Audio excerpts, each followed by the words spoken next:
It's not practical for most people in the world, particularly in the West, to spend however many years sitting under the Bo tree.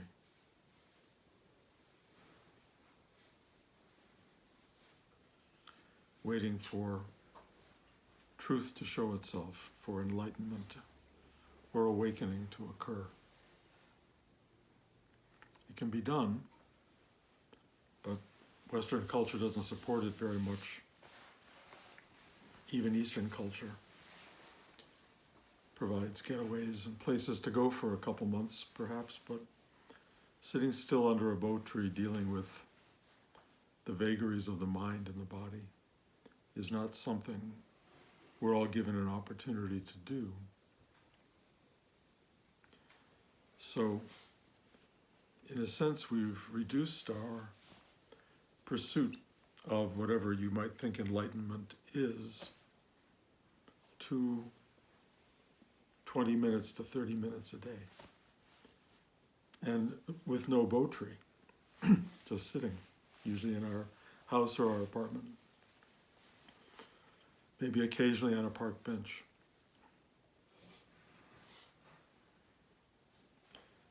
And yet,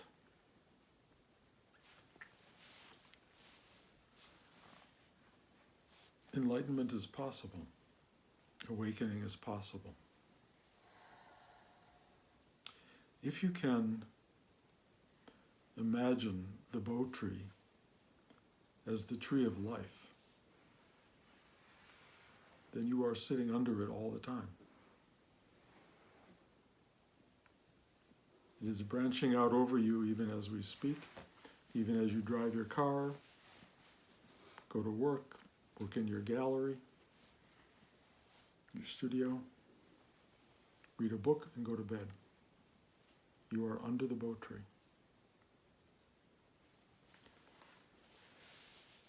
And you're dealing with the things under the Bo tree that Buddha dealt with under the Bo tree.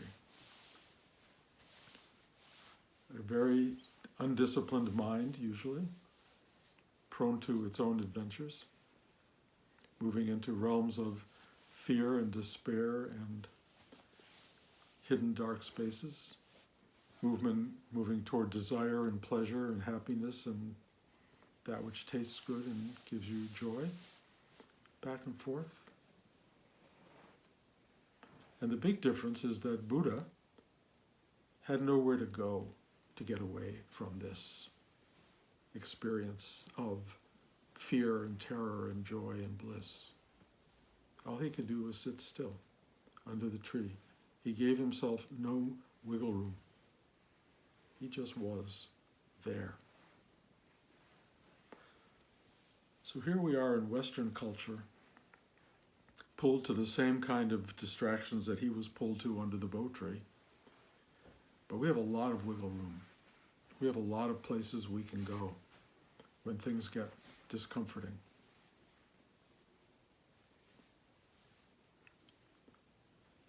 And those places we can go are multiplying all over the place.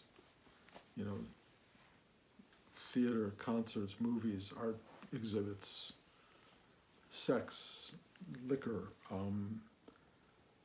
streaming television. I mean, again, the panoply of possibilities of putting your mind somewhere other than right in the middle, watching all of this, makes it possible to go through an entire life under the Bo tree of life and never once wake up, never once figure out what this is, where we are, to be continually distracted by the vagaries of mind event as they come at you. And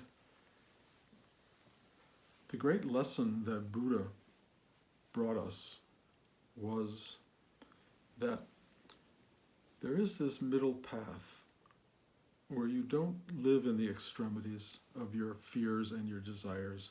You find a rather simple movement through life. But the way to find that is not through your mind, not through thinking there's a way you can have happiness and prosperity and joy as opposed to having sadness and despair and fear. He didn't talk about that. He talked about this middle path where all of that exists, but yet you stay fairly simple in your movement as you go through it. And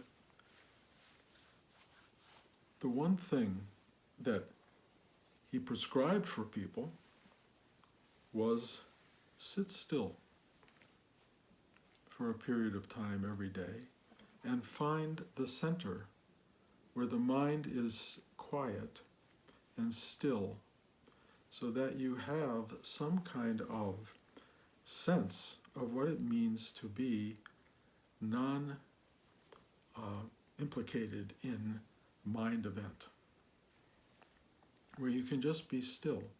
And of course, anybody who's meditated discovers over time, of course it takes some time to discover it, that there's a kind of safe haven from the mind.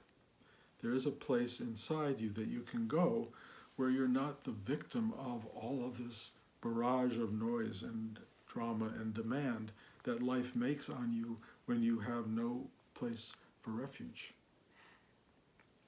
So the simple version of the spiritual meditative life is once a day you learn how to go to that place. You can't do it on occasion.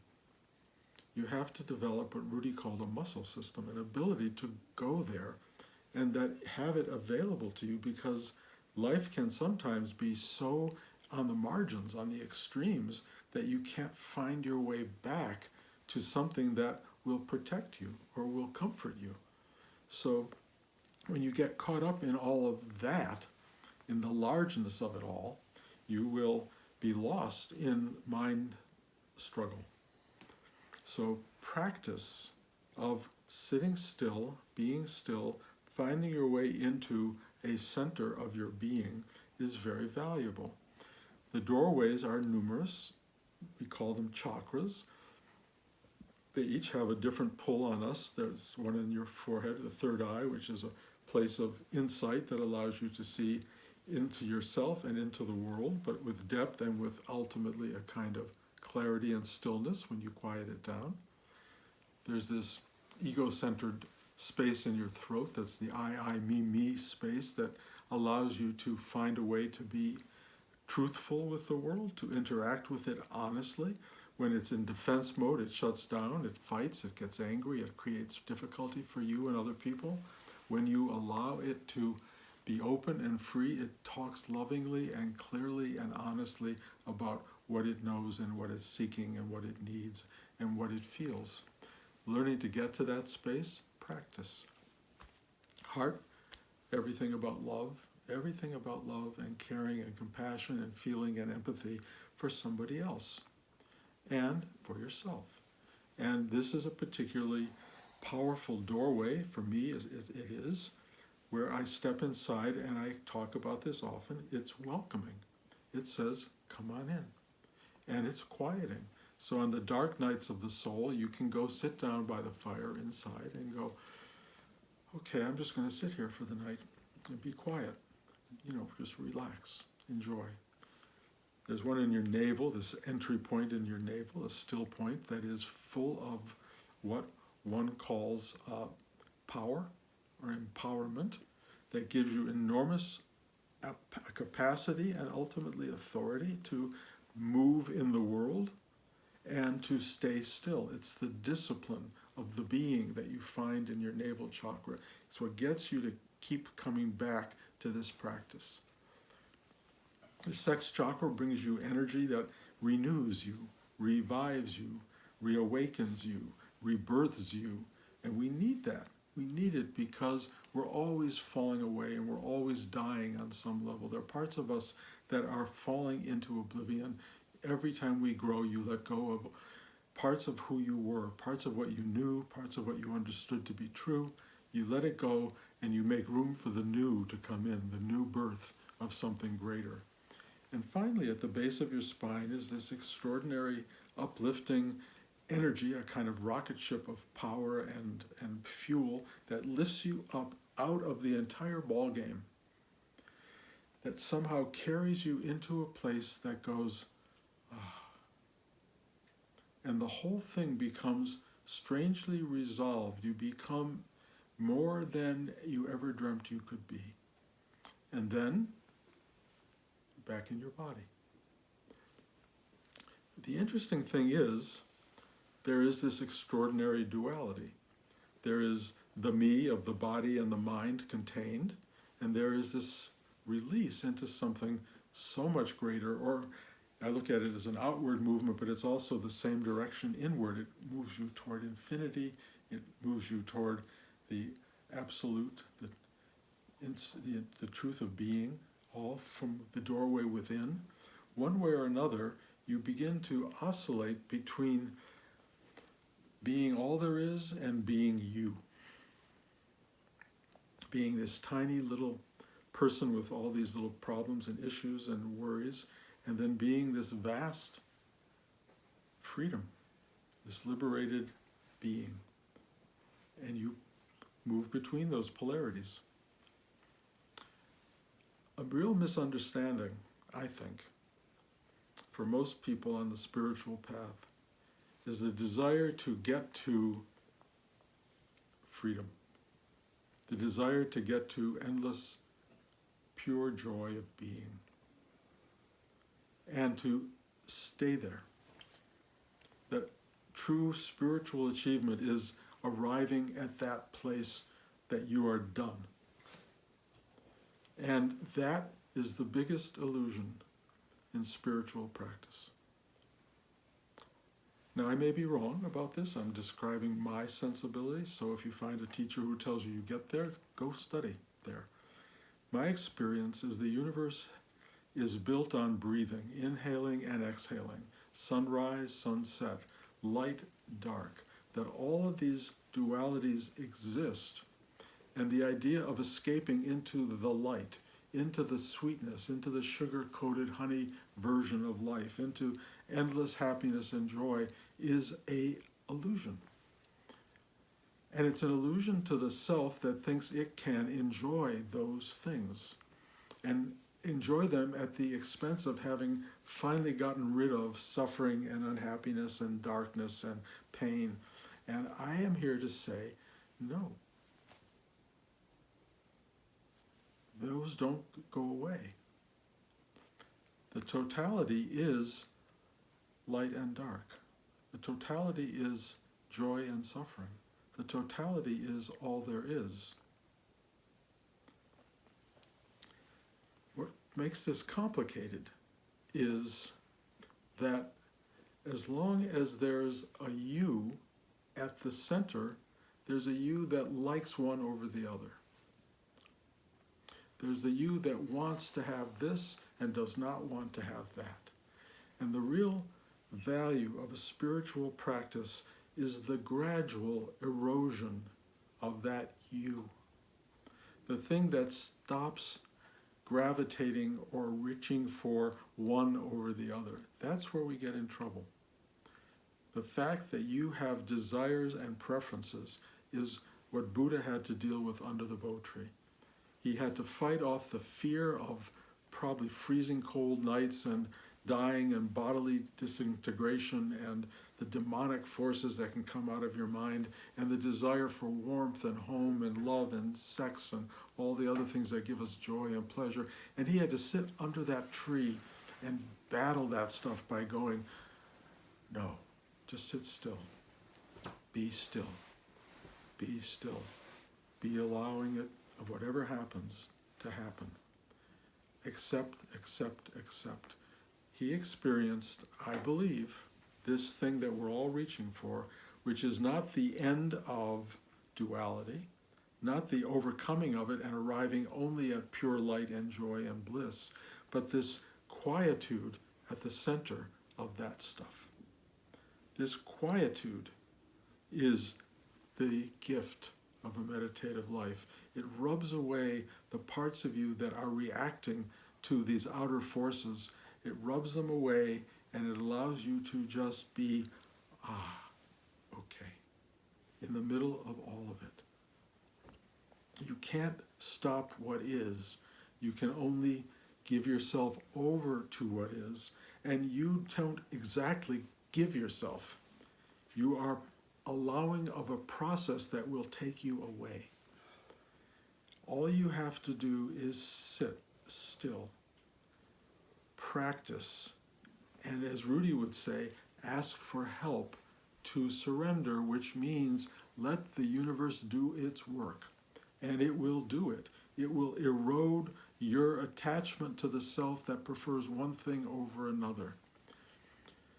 You know, sitting still and letting go of all the negative is a very real, wonderful achievement. But if you haven't let go of all of the positive, you haven't achieved anything. If you let go of the negative only so you can have the positive, you're in a deluded state of mind. You can't let go of one without letting go of the other. Letting go and being, just being, is at the core of this journey that we're on. The fact is, we're already doing it. We're all doing it. The problem is, most of us don't do it well. We're being fine. We're just lost in the being. We're lost in the polarities of wanting and not wanting, fearing and not fearing, having and not having, all of that stuff, which the world amplifies, as you can tell, every day. Pay attention to the world and you're going to learn two things. One, there are parts of the world that are in total harmony and just doing what they do. Sunrise, sunset. And there's a part of you of, I don't have enough money, I don't know where to go for this, I got to get that, why don't I have this? That is where the distraction and the pain comes in. Buddha sat under that tree and just said, I'm not moving until I can be free of that stuff. I'm going to just sit here. That's a big commitment. He was a prince. He was a wealthy guy. He had all the pleasures and trappings of comfort and grandeur, and he let that go. We're all basically princes, every one of us in the Western world. We have great comfort. Excuse me, we have great gifts. But we also see how that world can be challenged, and often is challenged by outside events and internal events.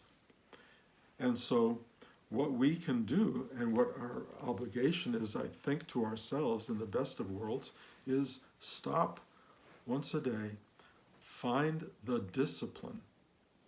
The discipline, meaning the navel chakra, I'm going to do this, and just sit. 20 minutes, 30 minutes, just be. Just be. I promise you, sitting still, asking for help to surrender, which is Rudy's practice particularly, but you don't have to do that, but it helps. Finding these relaxations and openings that take place inside you and going, oh, that. And you have to rediscover it almost every day, because we get we forget so quickly who and what we are. You go back and you go back and you go back. And after a while, what starts to happen is this thing expands and it becomes freer and freer. But I will tell you, based on my current experience, post what's called, and I call it enlightenment and awakening, some 10 years ago almost, is that journey has a long way to go beyond being awakened. Because you become awakened to so much. The value of the world, the size of the world, the reality that you are that, starts to really come at you in a way that is beyond comprehension. And this journey into true awakening and true enlightenment is not a journey that ends up with you on any level. It will go to every crack and crevice of your identity, of your hunger for the familiar, your hunger and belief in the world as you have perceived it for your whole life. All of that's going to get washed away. And it is a remarkable thing to watch that happen. I literally have days where I have no idea who or where I am at all. If you said I was in Red Hook, New York, that would be meaningless to me. I have no clue where Red Hook, New York is, other than as a mental place on a mental map. That doesn't add up. It just gets washed away. Everything about my life is being washed out. And I see it as a process, and I see it in a way that describes to me where my fears are, where my comfort zones are, and it's expanding that further and further and further. It is washing the slate clean. I say to a few people, I don't wish this on anybody, and yet here we all are, supposedly wanting this experience. I will tell you, it is a very big experience. There are times where you come back to a kind of, okay, I can live very comfortably not knowing where any of this is. And I don't mean just located in the planet. I mean within the cosmic nature of being. This feels much more like a state of being than a place. And it feels like I am on a dissolving journey, and I'm doing it under the bow tree we call the tree of life. And if I'm doing it under the tree of life, we can all sit under the tree of life and learn this lesson.